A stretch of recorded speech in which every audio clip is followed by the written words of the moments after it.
Short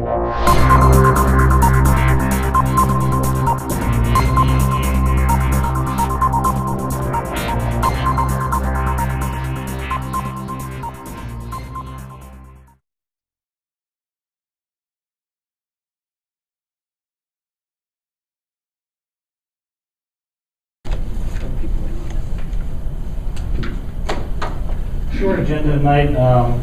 We're asking council to approve an increase on the transfer station tonnage fee. We found that we're at $35. A lot of the sites are charging $31.50, so our margin's getting small. I know. And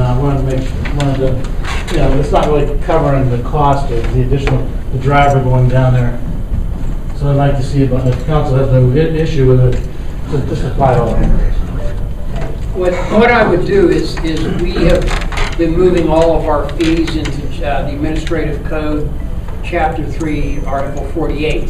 And what I would propose, and I propose to Wayne, is that we take all of the transfer station fees and put them there as Schedule C. And that would, so I prepared an ordinance to that effect. I can advertise it. We can have it ready for the April meeting. That ordinance would include the increase from $35 to $40. All other fees are the same as they were before tonight. So this is the fee like if a resident drops. This is the fee that for a roll-off when it goes, well, Joe, you want to explain better than me. Yes, this is for our roll-off service only.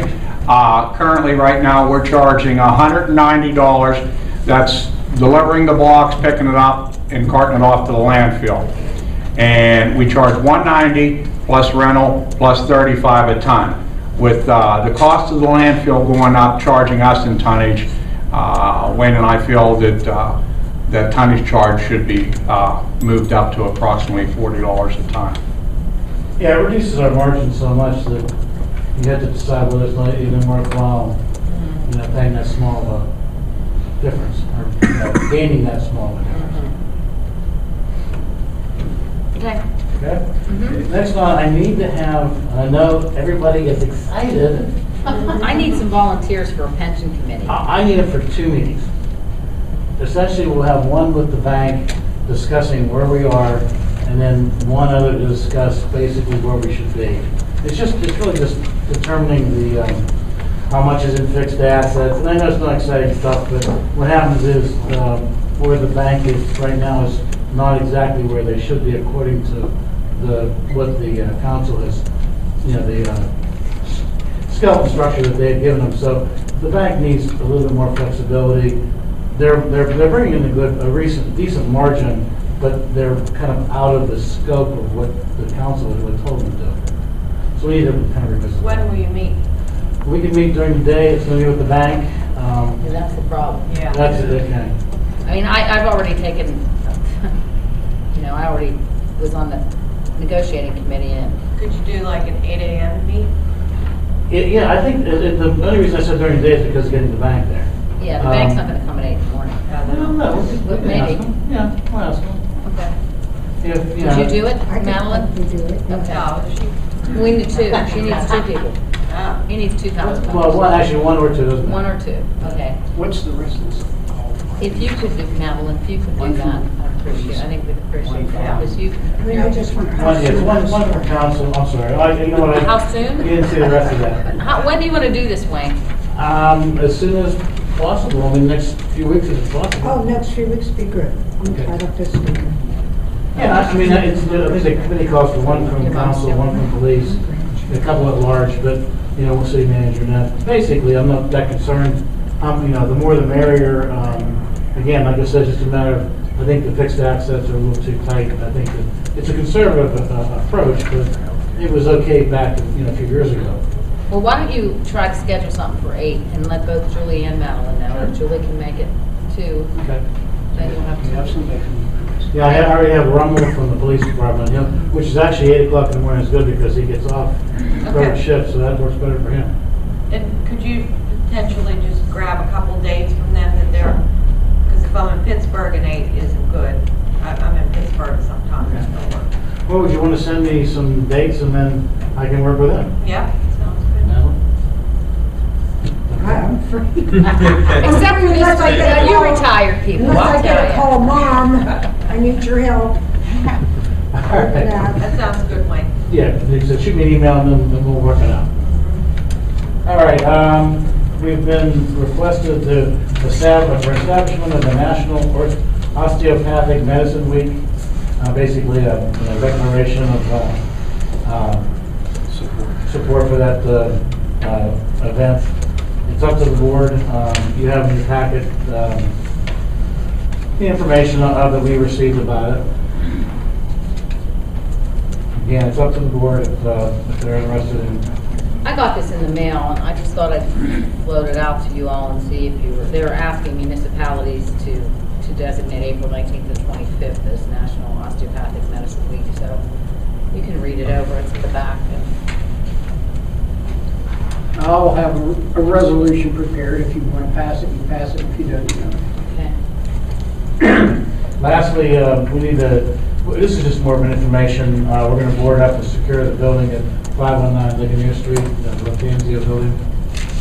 Just kind of general information that, we need to do that for safety. The front of the building, the brick part is collapsing and falling out, so apparently there's no support. I mean, the brick wall is, that's all there is. Yeah, usually there's a support wall behind it, but apparently water's going in between there and it's peeled, it's like an onion, peeled the skin. So. Is that just that building? Yeah. The bakery was in? Just that building. The problem we have is that was a continuous roof. Yeah. So however the demolition is done, they're going to have to address the fact that it has two common walls and it has a continuous roof with the other building next door. But So right now, we're just going to secure it, and then the family's going to demolish it, is that how it's No. going to we'll talk a little bit more about that in the Executive executive session. Okay. It's more of a Okay. property Is issue. there anything in it? Hmm? Is there anything in the building?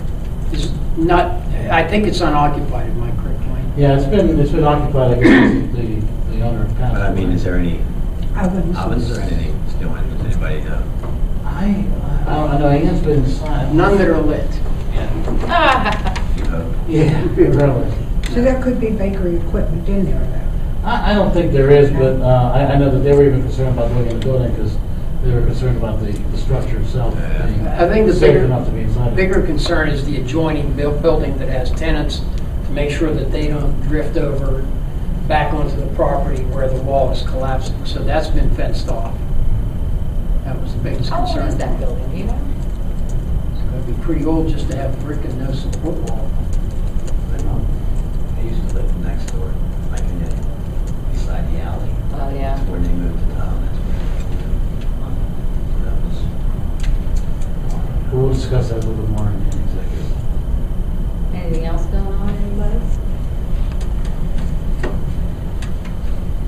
Neighborhood watch Anybody? meeting. Uh-huh. Neighborhood watch meeting, When's that? Monday after Easter, April 6th, 6:30. Looking for new members and people to help stock bags. How's that going? Not bad, it's just coming along. How many people do you have? I'm not pretty We're sure. going to have 3 schedules now, A, B, and C. Different amounts each Yeah, no, they're Each time. Yeah. different people. I think we might have, we have to figure out our, Get everything in the bank. Are you getting donations? Yeah. Yesterday, they erected, and I don't know if it was in the paper today, because I haven't seen the paper yet, but they put up the first, tentatively, I guess, or they're gonna install it, Joe, correct? The first street sign of our new street sign program? Right. Yesterday, it was just a temporary as far as for the family and that.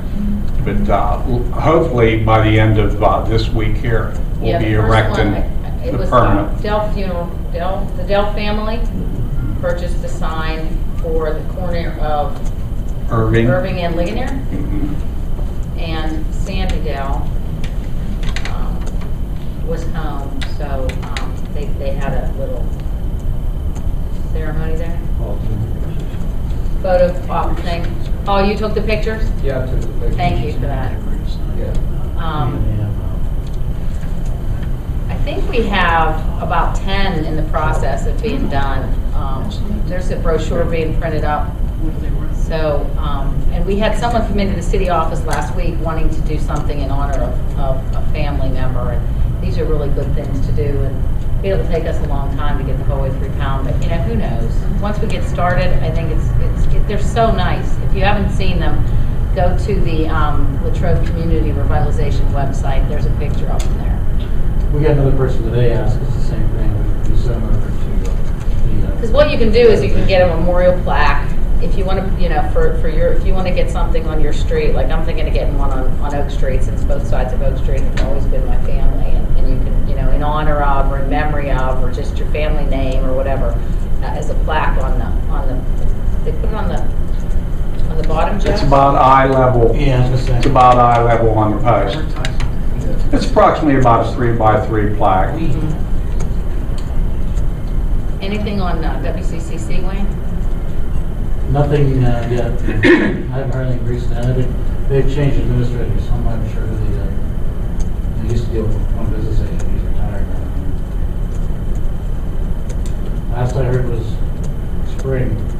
Yeah, I heard, somebody told me October. I heard fall and winter before that, so.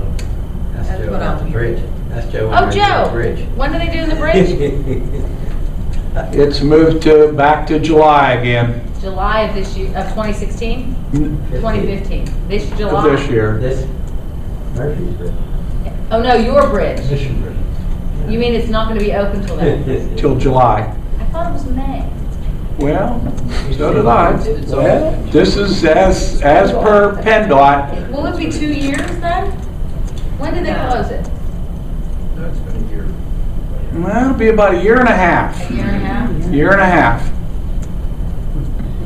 But it's not hurting you up there, huh?